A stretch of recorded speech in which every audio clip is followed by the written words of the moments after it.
So here we are in 10.4, domain and range of trig functions. So this section might be a little dry, maybe, but I'll see if I can get you in the zone because it's something you're supposed to know. Okay, so just to review, what domain really is it's the x's, kind of what you can put in to the function, and the range really is just the y's, what comes out. Okay, so we're going to start with sine, and going to talk about the domain. So remember, the domain is what can we put in, and I'm just going to come over here, like think of like y equals sine x, like in your calc. If you're going to type sine of something, is there anything we can't put in? And I would say that hopefully you realize that you can put anything that you want in, because basically what you're putting in is angles, and these angles just keep going round and round and round, and any value you want you can get a sine value. So we would then decide that the domain for sine is all reals. Now, over to the right is a preview of the next chapter. This is not in your book under this section, but I think sometimes it helps a little bit to look at this and realize you can look at it. On your calculator, really what this is, and I'll talk much more next chapter, is this little roller coaster ride over here is just taking the unit circle and sort of rolling it out on a graph on this little roller coaster ride. Because really what's going on here is we're starting with an angle of 0, which is here, and then we're going up to an angle of 90, also known as pi over 2 now, and you'll notice what happens to sine. Remember, it's the y value, so it starts at 0, it goes up to 1, and then the sine value comes down to 0 at 180, and then it comes down to -1, and then it comes right on back up to 0. And so you can kind of see what happens here, and this is just for one round, from 0 to 2 pi, 0 to 360. The roller coaster goes up to 1, it comes down to 0, comes up down to -1, back to 0, and guess what? It keeps going and going and going. Sometimes I just think it's easier to see it over there. So the domain is all reals, okay? Because remember, the domain is your x's. So like if I'm walking along the x-axis, I look up, I see it. I step on it, I look down, I see it, and there's no holes in it. Okay, the range is what comes out. And so whether you look at your unit circle and see it goes up to 1, to 0, down to -1, back to 0 is one way, or you can see here the height of this mountain is 1 and the bottom of the mountain is -1. So the range for sine goes from -1 to +1. And I think this is a pretty easy notation. When I put this in brackets, it means -1 is included to +1, which is also included. Okay, so what is just an example of where you might put this into play?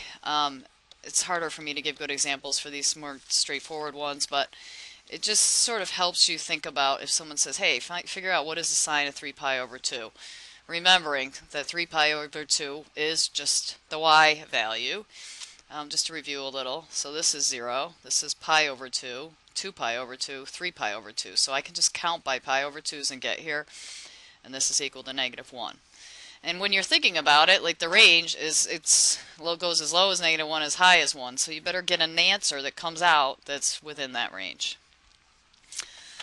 Okay, and just quick, let me show you how to graph that. This is a preview, not in this chapter. If I hit my y equals button, and I type in sine x. Now I want to make sure that my mode is in radian, and I'm going to do what's called a zoom trig, and that's a zoom 7. And so doing zoom trig gets these beautiful curves on your calc.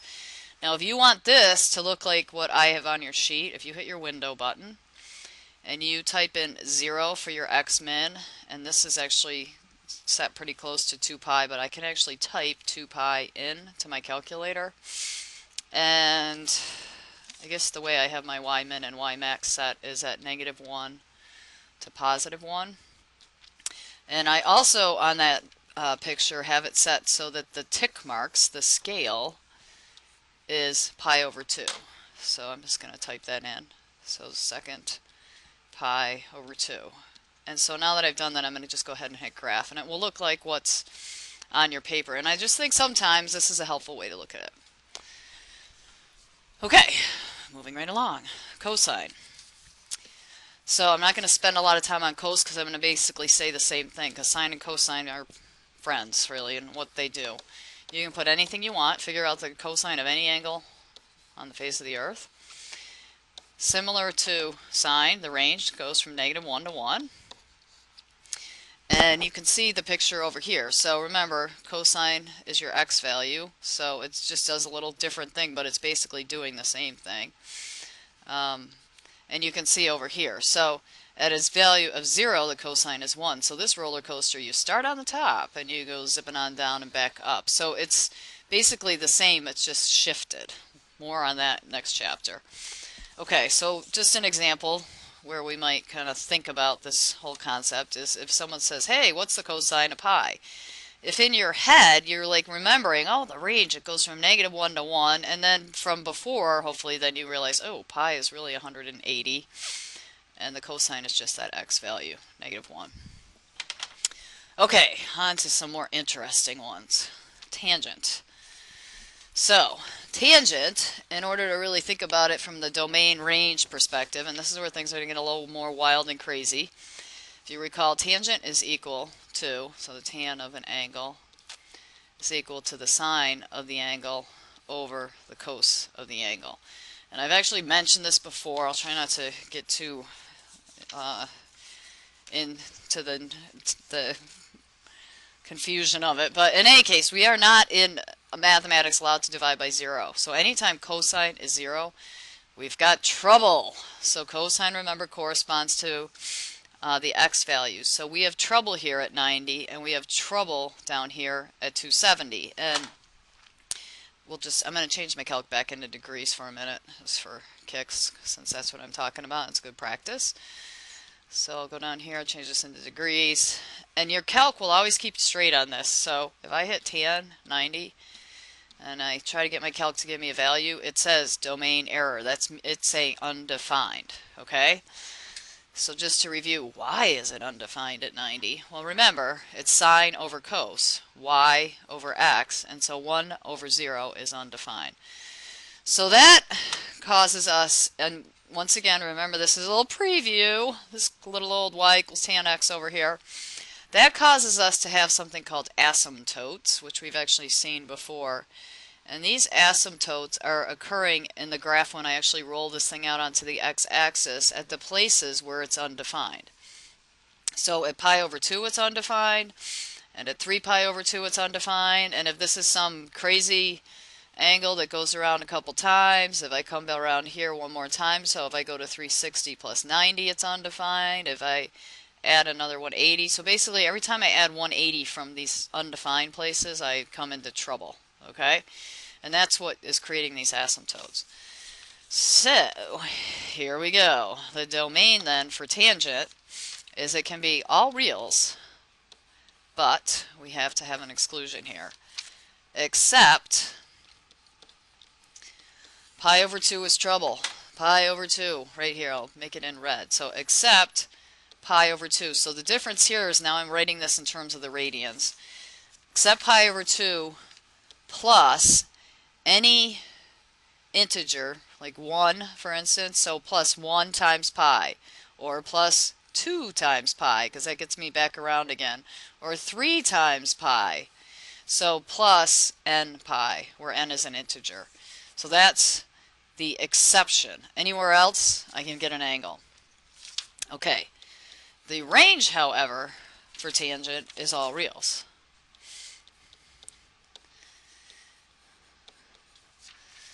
So, without getting too involved, because I don't want to confuse you too much, basically this, even though the picture here is only going to 1, this is going to the moon. And this is going south and going to the moon. Okay, and you're just seeing a little piece of this, but we can get, for the range, we can get any value that we want out of the deal. You know, just as an example of this, you know, this is just one of those things where if you have some understanding of domain and range, if someone says, hey, what's the tan of pi over 2, you can pretty clearly, hopefully, if you understand something about this, say, oh, well, that's undefined. And your calculator would tell you that also. Okay, so let's go on down to cotangent. So cotangent then, by definition, is actually cos of theta over sine of theta. So this guy, we can think of it in the same way, and I've given you two pictures, the unit circle to look at and also what it looks like on your calculator. Oh, and by the way, sorry for the cough there. How do I graph y equals cotan x? Well, you can actually graph this on your calc. If I hit my y equals, I'm going to clear this out. I'm going to hit my mode button. I'm going to change this back into radians. Now back to my y equals. And if I don't have a cotan button, but if I hit y divided by tan x, it will actually graph. And I'm just going to hit the graph button to keep my window the same. It will actually graph cotangent. And you could do that with any of the reciprocal functions. Okay. So cotan has trouble whenever sine is 0. So its trouble occurs in a different location because sine is 0 here, sine is 0 here. So it's having trouble at 0, it's having trouble at 180, also known as pi. It has trouble again when it wraps back around to 360, also known as 2 pi, if I wrote that in radians. And you'll notice these things, these crazy things called asymptotes, are occurring at those locations. And so really what an asymptote is it's, and this really is an asymptote also, it's just a place that this function, this graph, is trying to get past, but there's a guy standing there that will never let it pass, so it scrapes by, it gets very close, but it never hits that particular value. So then, how do I describe the domain to the world? I say the domain then for cotan is all reals except n pi. Okay, the range, similar to tangent then, is all reals. So, just an example where this might come into play where you would have to try to maybe think about this concept a little bit is if someone said, hey, what is the cotan of pi over 2? So, first off, more than likely, maybe your brain might have to go to the place of, well, what's pi over 2 again? Oh, pi over 2, yeah, that's 180 over 2, that's 90. And so if you think about going to 90, and you can also go out over to this graph over here, I'll do that in a second. If you think about the fact that it's really just cosine over sine, then the cotan of pi over 2 is 0. And it is defined there, so there's no trouble in that zone. And if you look here at this, the graph when we actually are graphing it out on x and y axis, you can see that also to be the case. Now I'm going to give you a little warning. There is a place where your calc could steer you wrong on cotan. I'll talk to you about that a little bit in class. Okay, secant. If you recall, the secant of an angle is the reciprocal of its cosine. And these graphs are kind of wild and crazy, which I've put on here just to help give you a little preview and think about this in a different way. So secant has trouble whenever cosine is 0, whenever the x is 0. So to describe the domain of secant, I'm going to use what I said above. It's going to be all reals except pi over 2. So this is where I first get into trouble at pi over 2 plus n pi, which just means plus add 180. Every time I add 180, also known as pi, I get back to the place where there's trouble. Okay, the range of secant is kind of a little wild and crazy. And if you notice here, it's coming down to 1 from above, and it's coming up to -1 from below. So the range, I'm going to write this in what I think is the easiest way, believe it or not, goes from negative infinity. The y values go from negative infinity to -1, union, so this is the other piece of it, from 1 to infinity. And we'll talk a little bit more about that in class rather than me spending time here on this video. But what that's basically telling you is, remember, range has to do with y values. And so anywhere down to negative infinity, all the way up here to 1, and then it goes back down again. And up here, basically it's coming from 1 and it's going to infinity, and you can see this other chunk of it here that's going on. So a little bit different. We'll talk in class a little more about that. So where does this come into play? Secant, so here's an example. Say you are asked to figure out, hey, what's the secant of pi? So Probably the easiest way for you to do it, if has to do this without a calc, is to say to yourself, well, secant's 1 over cosine. So really all I need to do is say to myself, well, what is cosine when I get over here to 180? And the cosine of 180 is -1, and so I just need to take that reciprocal. So that would be -1. Okay, last one is cosecant. And this is all a good review of the whole reciprocal function thing. So cosecant of an angle is 1 over the sine of the angle.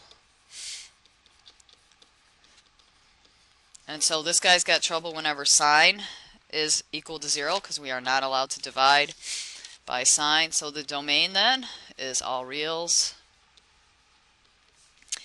except when sine is equal to 0, which occurs at 180, at 0 for that matter, 180, 360, and any of those multiples. So this time, once again, we're going to say except at n pi. And the range is the same as the range of our new pal up here, secant, and you can see it a little more clearly here. And once again, I'll talk to you about that a little bit more in class, why that's the case.